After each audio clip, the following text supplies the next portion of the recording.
Hello guys, welcome back to his scam her backpack. मेरा नाम है सताक्षी। इससे पहले आपने ऑलरेडी मेरे चैनल पे फिनलैंड से रिलेटेड काफ़ी सारी वीडियोस देखी होंगी, जिसमें हम सांता क्लॉज से मिले, हमने आर्कटिक सर्कल लाइन क्रॉस करी, फिनलैंड के फॉरेस्ट में हमने रेनडियर राइड की। तो यार, इस वीडियो में I will help you plan a perfect vacation from India to Finland.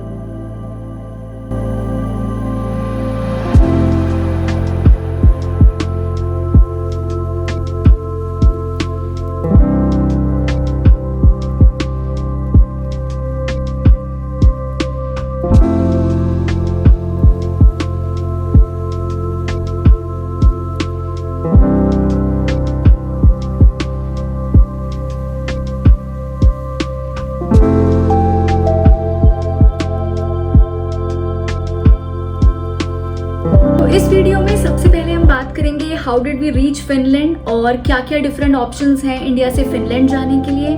आपकी डे टू डे आइटनरी क्या होनी चाहिए, कौन कौन सी जगह थी जो हमने एक्सप्लोर करी फिनलैंड में और कौन सी हम नहीं कर पाए पर आप वहां जा सकते हैं, तो उसके लिए मैं आपको कुछ टिप्स भी दूंगी। इसके अलावा जिस एयरबीएनबी में हम रुके थे, हम उसका टूर करेंगे और उसकी कॉस्टिंग और उसकी लोकेशन के बारे में जानेंगे। Last but not the least, we will take a tour of the magical Santa Claus express और हम ये भी देखेंगे कि किस तरह से आप इस मैजिकल ट्रेन राइड में बुकिंग कर सकते हैं which runs between Helsinki and Rovaniemi. So without wasting any more time, let's start the video.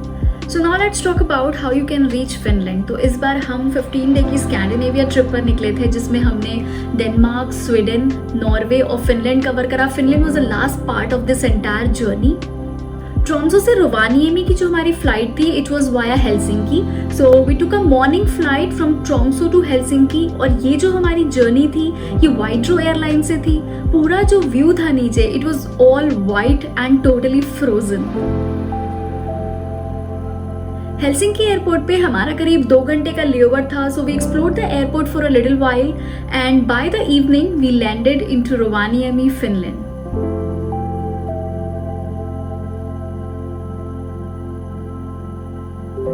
रोवानिएमी airport is not very huge, पर जैसे ही आप एयरपोर्ट में अंदर एंटर होंगे, आपको हर तरफ क्रिसमस डेकोरेशन और साइन बोर्ड्स देखने के लिए मिलेंगे जिसपे लिखा होगा happiest country of the world.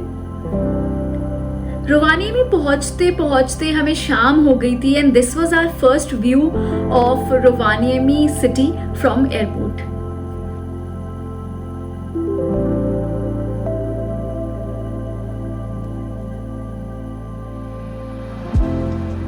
अगर आप इंडिया से डायरेक्टली आ रहे हैं तो here are the options how you can reach Finland Helsinki.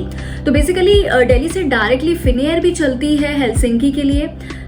दूसरा ऑप्शन है कि आप वाया इस्तांबुल आ सकते हैं। ऑफ कोर्स जो वाया इस्तांबुल है उसमें आपका लेओवर का टाइम जाएगा, but it will be little bit cheaper than the Finnair one.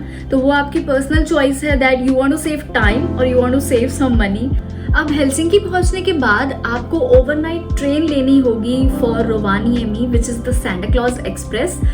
ये रोवानिएमी रेलवे स्टेशन है जो कि पूरा बर्फ से ढका हुआ था। इवन स्टेशन के बाहर की जो रोड थी वो भी पूरी वाइट थी। हम स्टेशन करीब 2 बजे पहुंच गए थे, जबकि हमारी ट्रेन का जो डिपार्चर टाइम था वो 5:52 था। तो क्योंकि हमारे पास काफ़ी टाइम था तो हमने थोड़ा स्टेशन पे फोटोग्राफी वगैरह की। एक्चुअली इस वाइट लैंडस्केप पे ये जो ग्रीन कलर की ट्रेन है, इसका लुक बहुत ही अमेजिंग सा लग रहा था। ये एक डबल डेकर नाइट ट्रेन है, इसे सांता एक्सप्रेस भी बोलते हैं। एक्चुअली ट्रेन पे आपको सांता क्लॉज एक्सप्रेस लिखा हुआ भी दिखेगा। ये एक कंफर्टेबल वे है अगर आप लैपलैंड तक ट्रैवल करना चाहते हैं। और अभी जब आगे हम इसकी बुकिंग के बारे में देखेंगे तो आप देखेंगे कि काफ़ी सारी टाइमिंग्स पर ये ट्रेन चलती है बिटवीन हेलसिंकी एंड रोवानिएमी। तो आप अपने कन्वीनियंट टाइम के हिसाब से इसमें बुकिंग करा सकते हैं।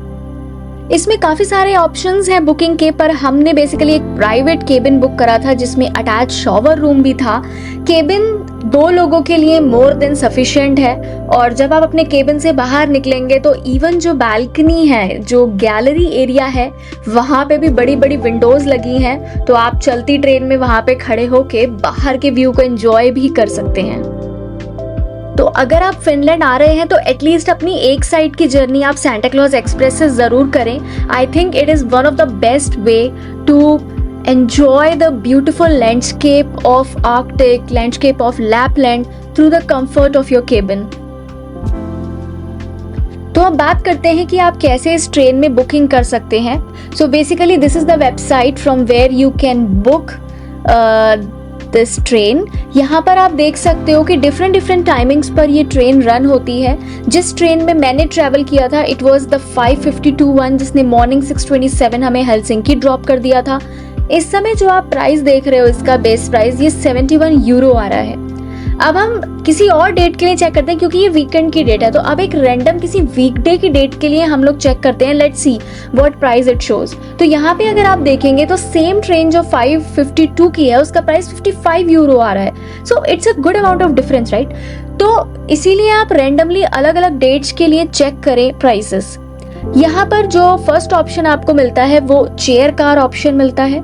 इसके अलावा एक इको क्लास ऑप्शन है जिसमें जो कि चेयर कार ही है बट उसमें आपको थोड़ा ज्यादा लेग स्पेस मिलेगा। उसके बाद ऑप्शन आता है of having your own sleeper cabin. तो इसमें अगर आप इस ड्रॉप डाउन को सिलेक्ट करते हैं so it will show you there are two option, downstairs cabin and upstairs cabin. Upstairs cabin में आपको ensuite toilet and shower facility मिलती है। This is the one which we booked. This is the most expensive one in this train. But जिन dates पे हम travel कर रहे थे, जैसे मैंने अभी आपको दिखाया, प्राइसेस फ्लक्चुएट कर रहे थे डिफरेंट डेट्स पे, तो हमें काफी अच्छी डील मिल गई थी।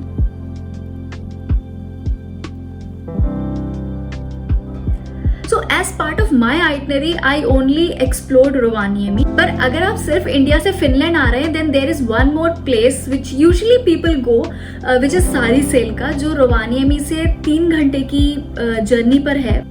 सारीसेल्का के लिए नियरेस्ट एयरपोर्ट इज इवालो। तो अगर आप रोवानिएमी से इवालो की फ्लाइट चेक करेंगे, ये मैं कुछ रैंडम आगे आने वाले मंथ्स के लिए किसी रैंडम डेट पे चेक कर रही हूँ, तो यहाँ पर अगर आप प्राइस देखेंगे तो मिनिमम जो प्राइस है रोवानिएमी से इवालो पहुंचने का दैट इज 15,000 एंड अबव।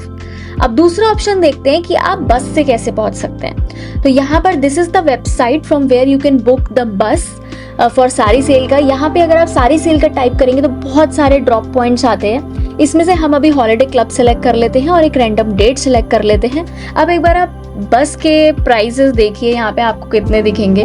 तो आप देखेंगे कि जो बस है वो करीब 4 घंटे के अराउंड लेगी आपको सारीसेल्का पहुंचाने में, पर इसका प्राइस है 40 euro. So there is a huge difference in the prices of flight and bus. Saariselka एक स्की विलेज है, यहाँ पर आप ढेर सारी एक्टिविटीज कर सकते हैं, बट एज एन सिटी में देखने का कुछ भी नहीं है। तो या तो आप वहाँ एक्टिविटीज करिए या फिर अपने होटल या एयरबीएनबी में बैठ के व्यूज को एंजॉय करिए। दूसरा, अगर आप सारीसेल्का जाते भी हो तो आपको वापसी की फ्लाइट लेने के लिए तो हेलसिंकी ही आना है, और सारीसेल्का से आपको फिर पहले रोवानिएमी आना पड़ेगा बस से, और फिर रोवानिएमी से ट्रेन लेनी होगी हेलसिंकी की। तो थोड़ा ये कॉम्प्लेक्स है वहां तक पहुंचना और वहां से आना। So in my opinion I think you stay in Rovaniemi and enjoy your best days in Finland. अब बात करते हैं होटल और फूडिंग की। सो रोवानिएमी कोई बहुत ज़्यादा बड़ा शहर नहीं है, तो आप इसे ऑन फुट भी एक्सप्लोर कर सकते हैं। क्योंकि ये हमारी जर्नी का लास्ट पार्ट था तो हम थोड़ा रिलैक्सिंग वेकेशन वाले मोड में थे। हमने जो एयरबीएनबी बुक करा था वो right in the city centre था, ताकि हम सारी जगह यहाँ से इजीली घूम पाए। सिटी सेंटर के पास रहेंगे तो मार्केट की एक्सेसिबिलिटी रहेगी, खाने पीने की कोई दिक्कत नहीं है, शॉपिंग भी आप यहाँ पे कर सकते हैं। दूसरा, पब्लिक ट्रांसपोर्ट की भी एक्सेसिबिलिटी हमें रहेगी। इसकी लोकेशन ही इसका बेस्ट पार्ट था। होटल से निकलते ही नीचे जितनी भी रोवानिएमी की फेमस टूर कंपनीज हैं उन सबके offices almost within 500 metre to 1 kilometre थे। तो अगर आपको कोई भी टूर बुक करना है तो पिकअप और ड्रॉप का कोई इशू ही नहीं है, आपको जस्ट होटल पे ही ड्रॉप मिलेगा और एक्स्ट्रा पिकअप चार्जेस भी आपको नहीं देने पड़ेंगे। तो ये हमारा एयरबीएनबी था। ये एक्चुअली 2 बेडरूम अपार्टमेंट था जिसमें अटैच्ड किचन भी थी। जो पूरा अपार्टमेंट है वो काफ़ी स्पेशियस था। इवन किचन में भी काफ़ी सारे यूटेंसिल्स उन्होंने प्रोवाइड करे थे। तो अगर आप खुद कुकिंग भी करना चाहते हैं so in that manner also this place was worth its cost.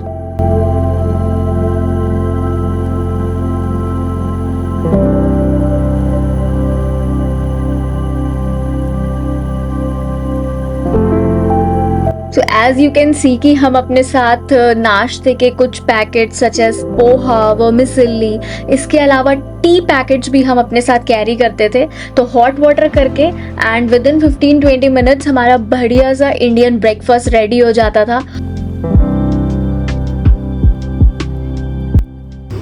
तो अभी हम एशियन मार्केट से, एशियन सस्तो मार्केट ये नाम था सुना, वहाँ से हम लोग पराठे लेके आए हैं क्योंकि बहुत ज़्यादा तलब हो रही है पराठे खाने की। 15 दिन हो गए बिना पराठे खाए। तो ये है आए हैं प्लेन पराठा, किसी कोरियन कंपनी मेड ही है ये, और ये हमारा पराठा तैयार हो रहा है। And here is the chef. हमारे अपार्टमेंट से बढ़िया सा व्यू आ रहा है, बाहर बर्फ़ पड़ रही है। और अभी हम लंच की तैयारी कर रहे हैं। फर्स्ट हाफ हम म्यूज़ियम होके आए हैं। इस समय बहुत तेज़ बर्फ़ पड़ रही है बाहर, मतलब वॉक करना भी मुश्किल हो रहा है, इतनी तेज़ बर्फ़ पड़ रही है। हम रूम पे आ गए हैं लंच करने, तो हमें यहाँ पास में एक शॉप दिखी, एशियन शॉपिंग मार्ट। वहाँ पे देखा तो नूडल्स और काफ़ी सारी चीज़ें थी एशियन पीपल जो मोस्टली हम लोग खाते हैं, जैसे पराठे थे और राजमा, उड़द दाल, ये सब वहाँ पे मिल रही थी। तो हम अभी पराठे लेके आए हैं और अभी लंच की तैयारी करेंगे और लंच करके फिर से निकलेंगे। और आज हम देखने जाएंगे एक तो कैंडल ब्रिज और लॉर्ड स्क्वायर। लॉर्ड स्क्वायर वैसे बहुत पास में है हमारे अपार्टमेंट से, इट्स हार्डली 500 मीटर वॉक, तो वो हम यहीं पे देख सकते हैं। And other than that we will enjoy this evening, क्योंकि बहुत अच्छी स्नोफॉल हो रही है बाहर। It's a very beautiful weather.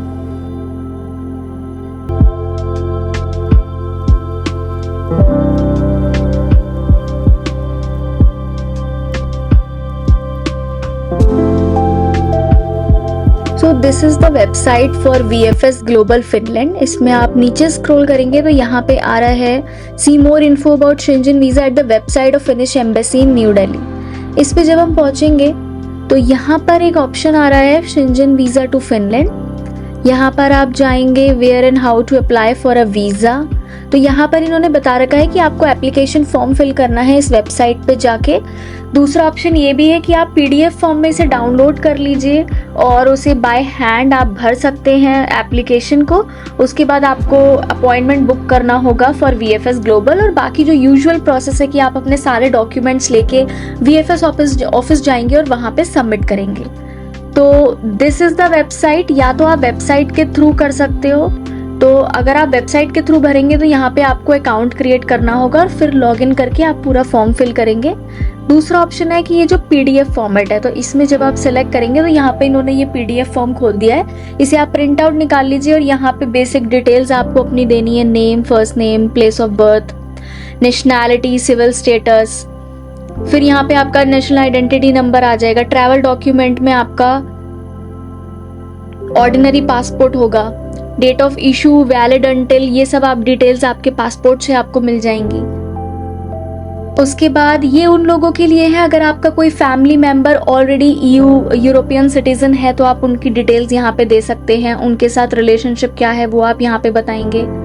Applicants home address and email address आप यहाँ पे देंगे। ऑक्यूपेशन, अपने एम्प्लॉयर का एड्रेस और telephone number if you are working. उसके बाद पर्पस ऑफ जर्नी में आपका रहेगा टूरिज्म। एडिशनल इन्फॉर्मेशन में कुछ नहीं जाएगा। Number of entries will be single entry. Fingerprint collected, अगर आपके पहले फिंगरप्रिंट कलेक्ट हो चुके हैं शेंजन वीज़ा के लिए तो आप इसे येस मार्क करेंगे, अदरवाइज नो। येस है तो वीज़ा स्टिकर नंबर आपको अपने वीज़ा जो आपकी स्टैंप लगी होगी पासपोर्ट पे उससे ये वीज़ा स्टिकर नंबर मिल जाएगा।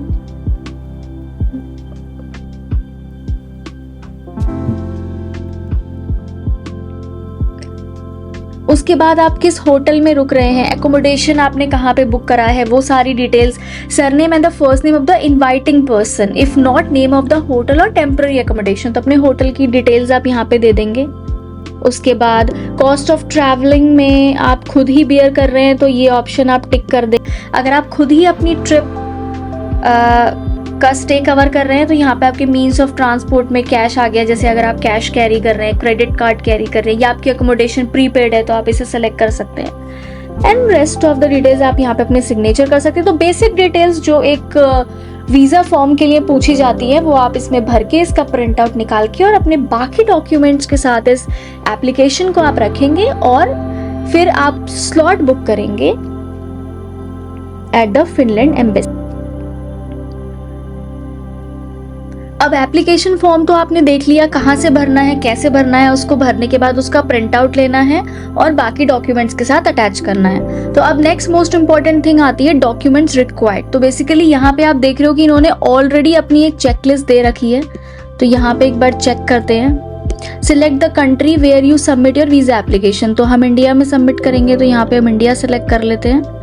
फिर select the checklist of the required document based on the purpose, so our purpose is tourism, तो तो यहाँ पे टूरिज्म के लिए जो इनकी चेकलिस्ट है, आप इसे प्रिंट भी कर सकते हैं। तो यहाँ पे ये आ गई है कि योर वीज़ा एप्लीकेशन फॉर्म, जो हमने अभी देखा, विद अ फोटोग्राफ आपको रखना होगा। Travel document, that means your passport. Other travel document मतलब कि अगर आपके प्रीवियस शेंजन वीज़ा जो भी इशूड है लास्ट 59 मंथ्स में, वो सब आपको अपने पास रखने हैं। मेडिकल इंश्योरेंस आपको रखना है based on what ever amount they have mentioned. Proof of itinerary, आपके पास पूरी अपनी आइटनरी लिखी होनी चाहिए डे टू डे, कि आप किस दिन कहाँ जाएंगे, कहाँ स्टे करेंगे, कौन सी फ्लाइट लेंगे, वो सारी डिटेल्स उसमें होनी चाहिए। इसी में आपका प्रूफ ऑफ एकोमोडेशन भी आ जाएगा। अगर जैसे आपने ऑलरेडी अपने जो स्टेज हैं वो बुक कर रखे हैं, तो उस बुकिंग का प्रिंट आउट निकाल लीजिए और वो बुकिंग भी उसमें लगा दीजिए, that would be better. Proof of employment में आपकी ऑक्यूपेशन, आपके ऑफिस से रिलेटेड जो भी डॉक्यूमेंट्स आप प्रोवाइड कर सकते हैं, यहाँ पर इन्होंने ऑलरेडी बता रखा है। If you are employed, if you are unemployed, if you have a business, तो क्या क्या डॉक्यूमेंट आपको प्रोवाइड करने हैं। फिर प्रूफ ऑफ फाइनेंशियल मीन्स आ गए। तो इसमें से काफ़ी सारे डॉक्यूमेंट्स ऐसे हैं कि अगर आपने मेरी पिछली वीडियोज़ देखी होगी, मैंने ऑलरेडी शेंजन वीज़ा से रिलेटेड वीडियोज़ बना रखी हैं, जिसमें स्टेप बाय स्टेप मैंने हर एक डॉक्यूमेंट आपको बताया है, किस तरह मैंने प्रिपेयर किया है। तो मोस्ट ऑफ द जो मैं ये लिस्ट देख रही हूँ वो सेम ही है उन बाकी डॉक्यूमेंट्स की तरह। तो वैसे तो इस चेकलिस्ट से सारी चीज़ें काफ़ी हद तक क्लियर हैं, बट अगर फिर भी कोई डाउट रह जाता है तो मैं अपनी पुरानी शेंजन वीज़ा की जो वीडियो है उसका लिंक मैं डिस्क्रिप्शन बॉक्स में दे देती हूँ, आप उसको देखिए। And still if you have any doubt, drop your queries in the comment section, I will definitely reply to them.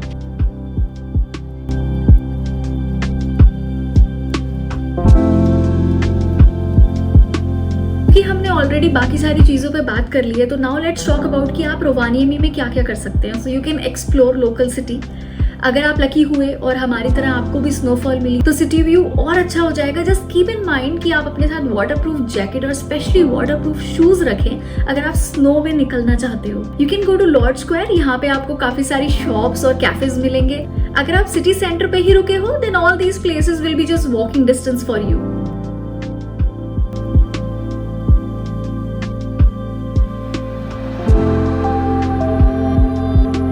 Next, you must visit Santa Claus Village. March में भी the weather was quite cold. अब क्योंकि हम India से जाएंगे तो obviously हमें ठंडा थोड़ा ज़्यादा ही लगेगा वहाँ पे, but if you are packed properly, आपने प्रॉपर लेयर्स पहन रखी हैं, then only you can enjoy. वरना आप ठंड में ही परेशान रहोगे और होटल से शायद निकल भी नहीं पाओगे। सेंटा क्लॉज विलेज में ही काफ़ी सारी एक्टिविटीज़ होती हैं, तो आप यहाँ पे डिफरेंट एक्टिविटीज़ कर सकते हैं। जैसे हमने रेनडियर राइड करी थी। इसके अलावा do meet Santa Claus and buy those memorable pictures. Other than this also there are many other activities you can opt for in Santa Claus village, जैसे स्नोमोबाइल राइड, हाइकिंग, और रात में आप northern lights chess के लिए जा सकते हैं।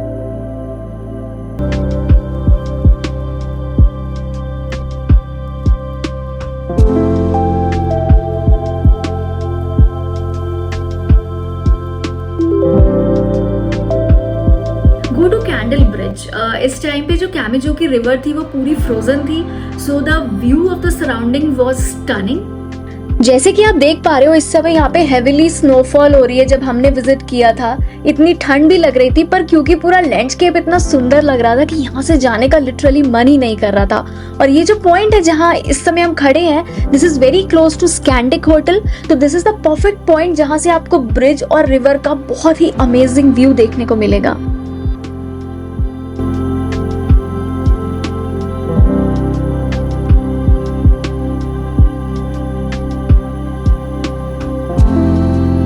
रोवानिएमी church is another place in Rovaniemi city जहां आप विजिट कर सकते हैं। This is not very far from city centre, तो हम यहाँ पैदल ही आ गए थे। आप इस वीडियो में देख ही रहे होगे कि ज़्यादातर जगह हम बाय फुट ही गए हैं, पर ये तभी पॉसिबल है कि अगर आप वाटरप्रूफ जैकेट और शूज़ पहने और प्रॉपरली लेयर में पैक हो। अदरवाइज आप स्नोफॉल के टाइम पे, इतनी ठंड के टाइम पे पैदल आप ज़्यादा नहीं चल पाएंगे। बट क्योंकि पूरा लैंडस्केप इस समय इतना सुंदर था कि हमारा मन ही कर रहा था कि हम हर जगह पैदल जाएं। So be prepared if you really want to walk this much just like us.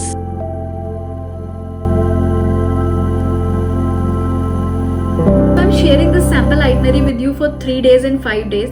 तो अगर आप इंडिया से सिर्फ फिनलैंड ही विजिट कर रहे हैं 5-6 दिन के लिए, तब आप सारी सेल का जा सकते हैं। That way you have enough time to chase northern lights.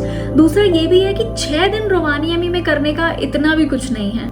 But अगर आप मेरी तरह बाकी किसी आर्कटिक कंट्री के साथ क्लब करके फिनलैंड को विजिट कर रहे हैं, then I think staying for 3 days in Rovaniemi is sufficient to explore the city and do some famous activity.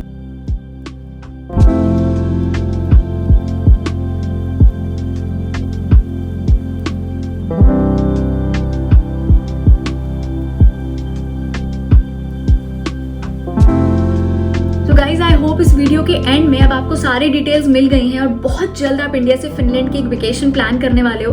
पर अगर आप सोच रहे हो कि फिनलैंड के साथ आसपास की बाकी आर्कटिक कंट्रीज भी विजिट कर लिए जाएं, सच एज स्वीडन, डेनमार्क और Norway, so I have already created a video कि मैंने कैसे इंडिया से 15 डे की स्कैंडिनेविया ट्रिप प्लान करी विद टोटल बजट. तो वीडियो का लिंक डिस्क्रिप्शन बॉक्स में है, do check it out. Thank you so much for watching and keep travelling.